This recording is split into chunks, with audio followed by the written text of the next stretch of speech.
जय हिंद मतदाता साथियों।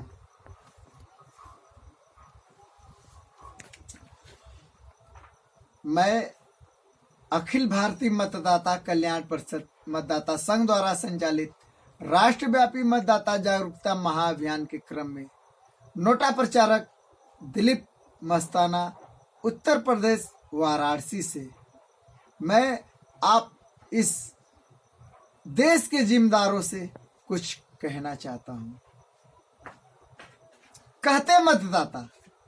कहते मतदाता पहले हकदारी चाहिए, अब खैरात में ना मिली उठवा। जिस प्रकार आजादी जन्म सिद्ध अधिकार है, ठीक उसी प्रकार मतदाता हकदारी भी जन्म सिद्ध अधिकार है। उसके बारे में कौन बात करेगा? माननीय मोदी जी, उसके बारे में भी तो बात करिए आप थोड़ा सा। कहीं आते हैं मंदिर का शिलान्यास कर देते हैं, कहीं आते हैं तो दूध क्रांति का शिलान्यास करके जाते हैं।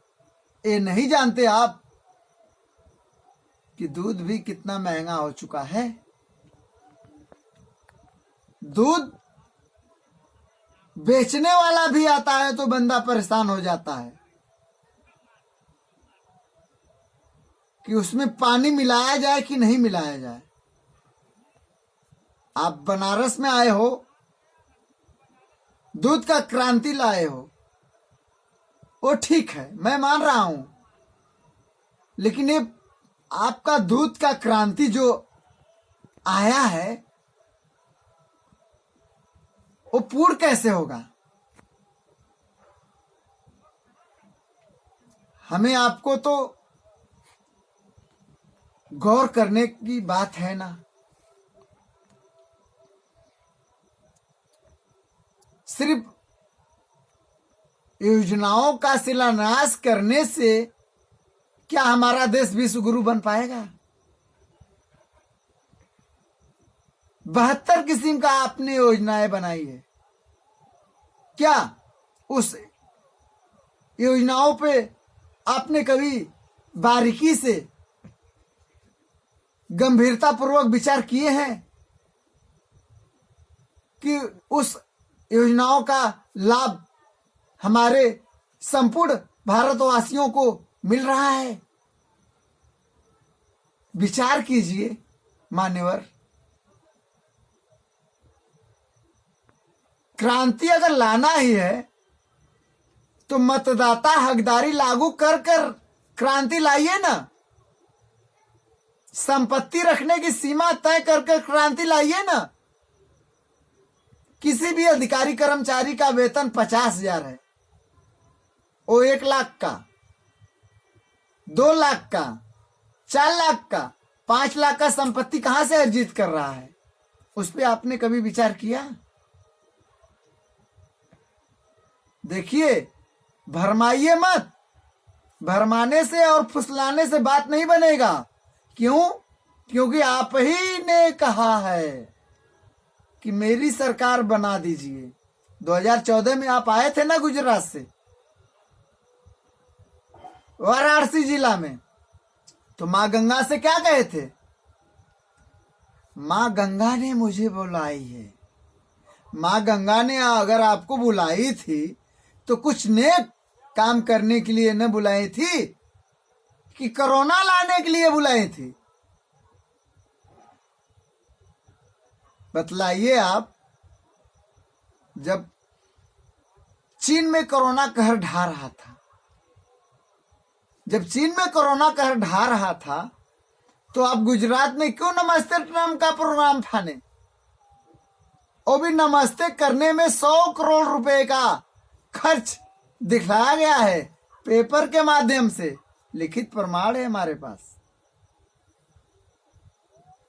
लिखित प्रमाण है। वो भी हम नहीं लिखे हैं अपने कलम से, पेपर लिखा है। पेपर के माध्यम से 100 करोड़ रुपए का वारा नेरा किए हैं आप सिर्फ नमस्ते करने में।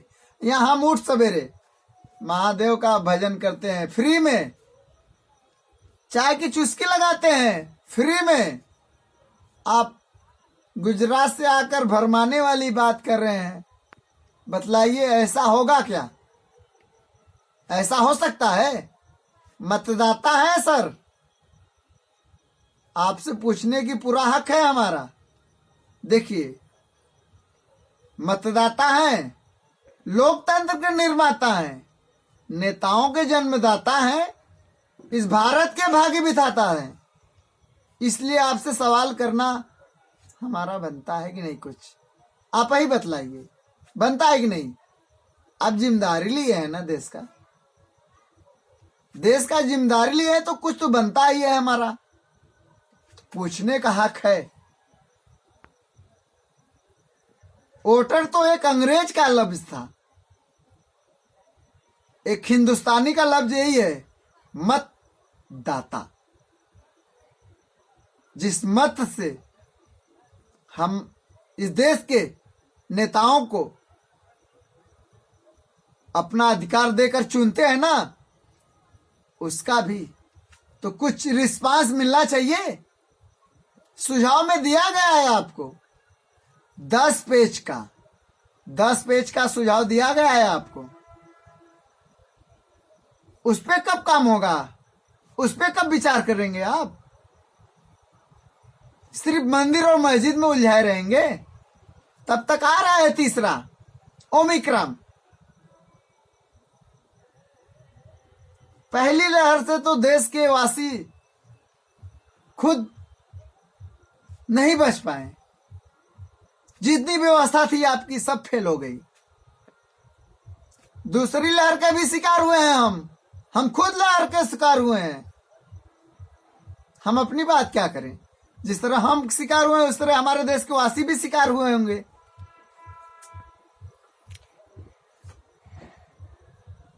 तो आपने संकेत दिया है, हम जान रहे हैं, मतदाता संघ जान रहा है आपने जो संकेत दिया है, लेकिन उस पे आप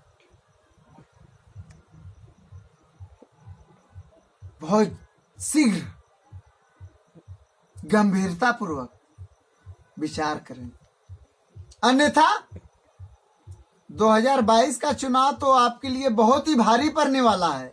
क्यों? क्योंकि हमारे मत में मत न देने का भी अधिकार शामिल है।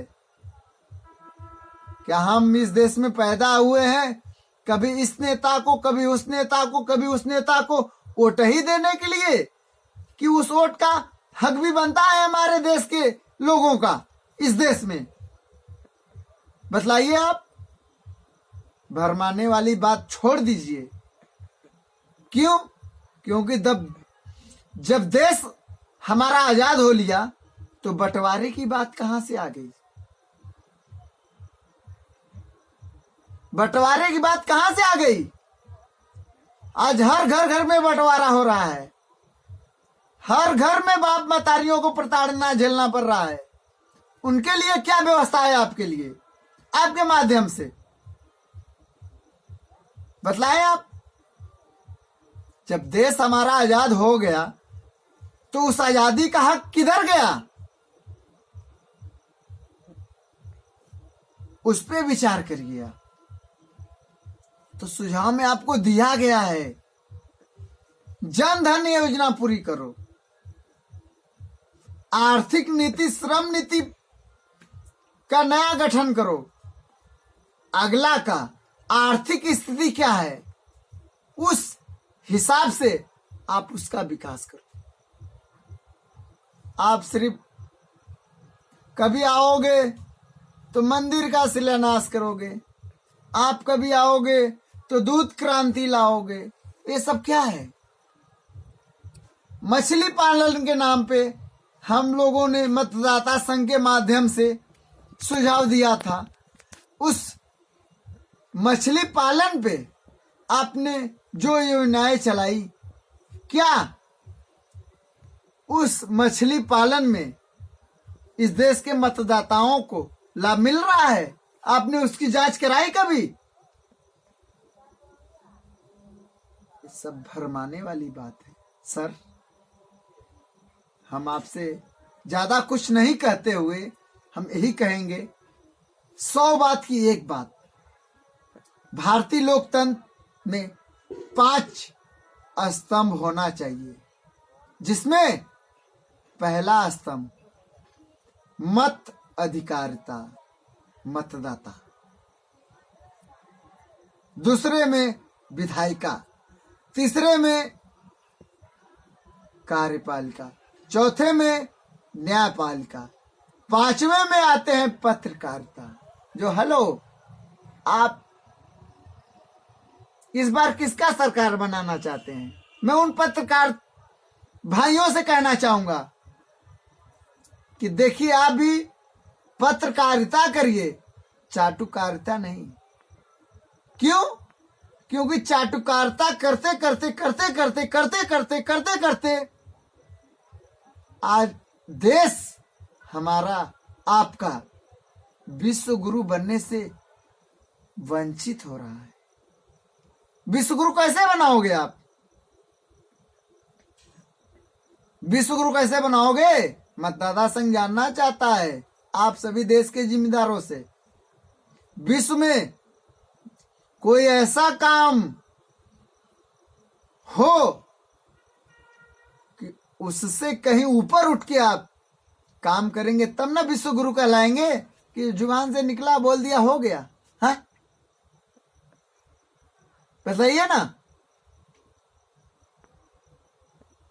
तो मतदाता का, एक मतदाता द्वारा दी जाने वाली व्यवस्था को सही लोकतंत्र माना जाएगा, अन्यथा लोक के आदेश का तंत्र, विधायिका, न्यायपालिका, कार्यपालिका, पत्रकारिता को पालन करना होगा।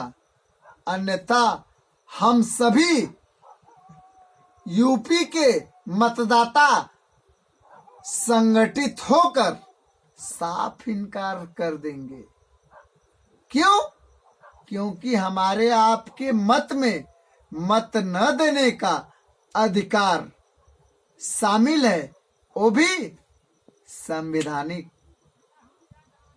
इसमें आप कोई जोर जबरदस्ती नहीं करते, आप कोई जोर जबरदस्ती नहीं कर सकते। इसलिए आप लोग जिम्मेदार हैं, वफादार हैं, सब कुछ है। जो सुझाव दिया गया है उस पे विचार करें, अन्यथा आने वाले 2022 के चुनाव में हम सभी यूपी के मतदाता बंधुओं संगठित होकर right to reject, none of the above NOTA दबाने के लिए तैयार हैं। यूं ही नहीं लगाए थे हमारे देश के क्रांतिकारी वीरों ने इनकलाब जिंदाबाद के नारे। सावधान हो जाइए, जुमलेबाजी नहीं चलेगा। अब तीसरी लहर आने वाला है ना, उससे पहले आप घोषणा कर दीजिए मतदाताओं की हकदारी, जिम्मेदारी, बेजवाबदेही की बात, तब वोट मिलेगा। सुपर पावर है आप, मार रहे हैं, लेकिन देखिए इसके आगे फेल हैं आप। ये मतदाता का निशान है। क्यों? क्यों? हम नेता नहीं है भैया, हम नेता नहीं, मतदाता हैं, लोकतंत्र के निर्माता हैं, नेताओं के जन्मदाता हैं, इस भारत के भाग्य विधाता हैं हम, इस देश के मतदाता। जय हिंद, जय भारत।